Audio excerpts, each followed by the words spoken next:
Hello guys! Good morning! So for today's video nga ay isi-share ko sa inyo kung paano ba namin na manage ang pagtatrabaho ng full-time, pag-aalaga sa aming anak, at pagbe-business at the same time. Kami nga po palang mag-asawa ay work from home full-time sa umaga. Ang anak naman namin ay nag-aaral sa preschool at sa bandang hapon, kami naman ay hands-on sa aming small milk tea shop. So, paano nga ba?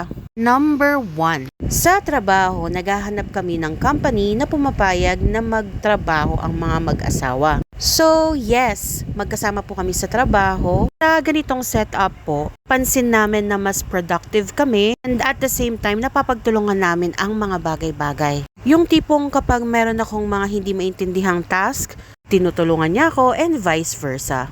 Pagdating naman sa pag-aalaga sa aming anak, we are so blessed dahil meron kaming mga magulang na katuwang namin sa pag-aalaga sa anak namin. Hindi rin kami masyadong nahihirapan dahil bukod sa mabait ang anak namin, we take turns sa pag-aasikaso sa kanya. Pagdating naman sa aming small business, actually, hindi namin siya masyadong namamanage.